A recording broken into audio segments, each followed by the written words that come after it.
At ang susunod naman na magbibigay ng mensahe, line up pa rin sa Duterte senatorial lineup, mga kababayan. Pakinggan po natin dahil siya po ang magiging bundok na haharang sa mga korap sa Senado. Pakinggan po natin Attorney Jimmy Bongo!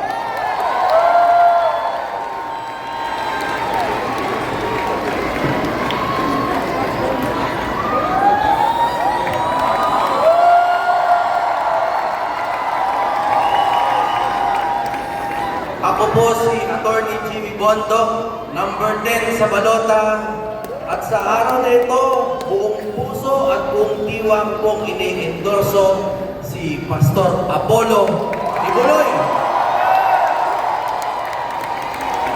Pero bibigyan ko po kayo ng tatlong dahilan kung bakit po ang isang katulad ko ay sumusuporta kay Pastor Kibuloy. Una po, may tanong muna ako sa inyo. Ang dami nyo nag-speech.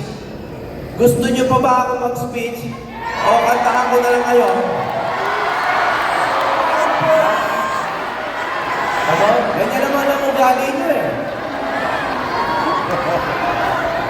Hindi, ganito po. I-exian ko yung speech. Tapos kung mamarapatin ng aking mga kasamahan, kakantahan ko kayo ng konti.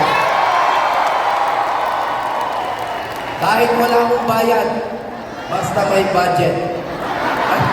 Wala.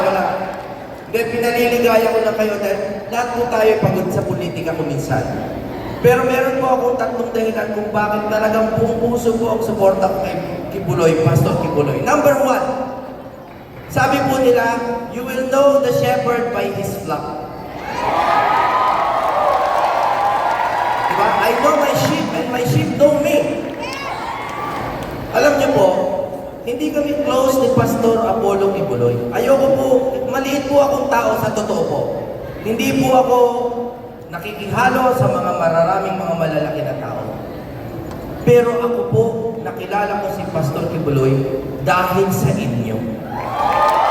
Alam niyo po, ang dami pong mukha dito kung saan-saan ko na nakita. Yung iba nakikita ko sa Facebook, yung iba nakikita ko sa mga rally. Ulit-ulit po, nagkakapalitan na po tayo ng mukha. Pero ang napansin ko po, ang ugali po ninyo, bagamat may pagkakaiba-iba, sa gitna, sa kaibuturan, ay pare-parehong may kabutihan. Alam niyo po, katulad po ni Pastor Kibuloy at ni Senator Bato, na hindi kami politiko. Lahat na gusto maging leader. Si Pastor, leader. Tama? Si Senator Bato. Leader! Fighter! Lalo naman ako hindi politiko. Singer! Ako po, kahit nag-abogado ako, no, nag-senior ako po ang gusto kong pag-ibig lang. Kaya ako po, lover. Wow! Woo! Palaver! Because yung love po, yung capacity for love ni Pastor Kibuloy, sa inyo ko po nakikita. I-exian ko na to dahil nasabi ko tatlong dahilan, tapos kakantahan ko po kayo ng kaunti. Number 2, no? Si Pastor Kibuloy po ay nakakulong sa ospital. Tama ba yun? Kaya gusto ko po siya, bilang abogado, dito po lalabas yung aking konting fighter. Pahiram po, konti lang. Kahapon po, kami po ay naghain ng kaso sa ombudsman laban kay Speaker Martin Romualdez.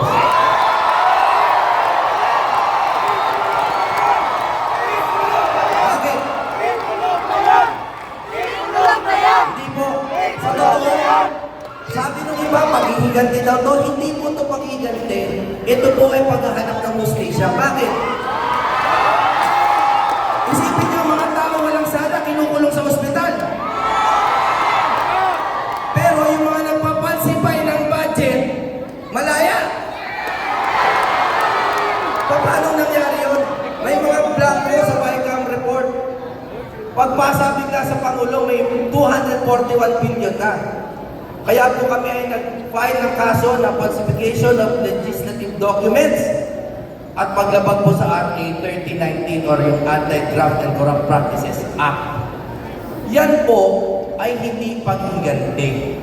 Pero kaya ko sinusuportahan si Pastor Kibuloy dahil para sa akin siya ngayon ang mukha ng kawalan ng hustisya sa sistema ng pangkalan.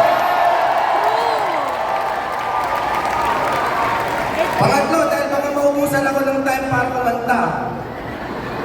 Ako po ay number 10. Number 10 po ako sa balota.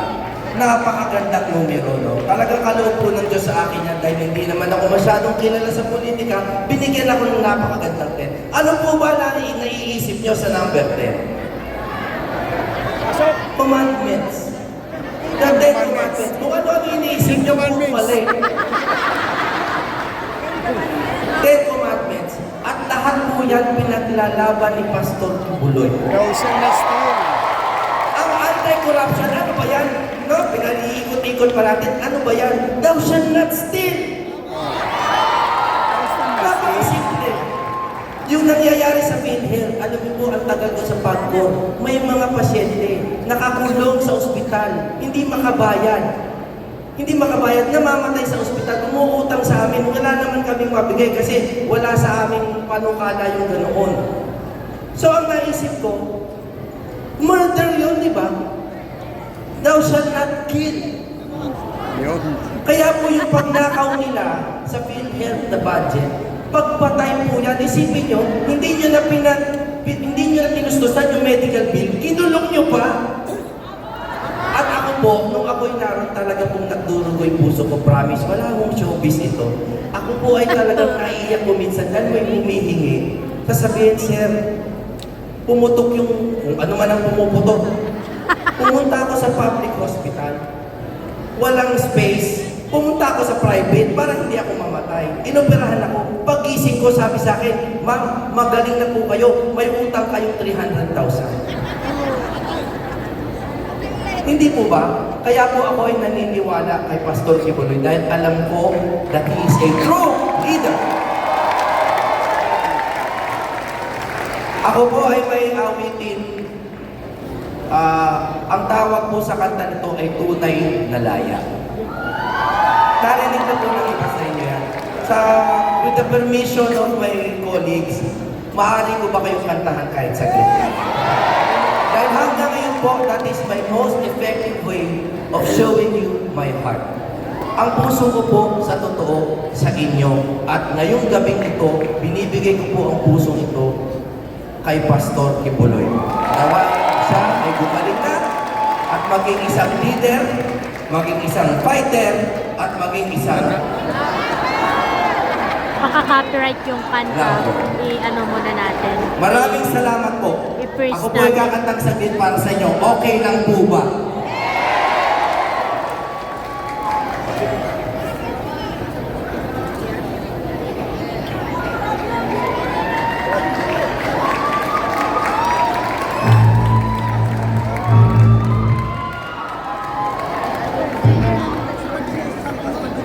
Okay, may setup ng konti. Pasensya na po kayo.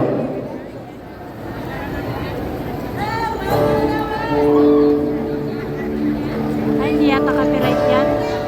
Kain ko, walang bayad. Basta may palakpak.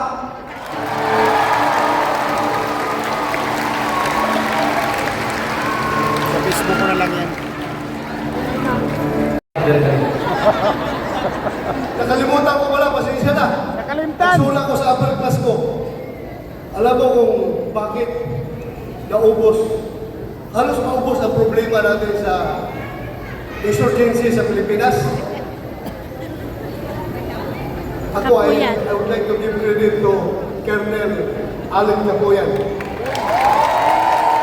Isa yung tumatakbong senador. Napakalaking utang natin Pilipino. Hindi natin nyo alam. Pero ang dami niyang ginawa sa ating intimidad kung bakit halos maubos ang problema natin sa insurgensya. So salamat. Isama ninyo si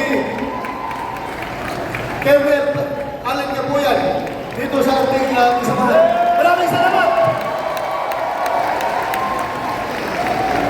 Thank you po, sir. Ayan.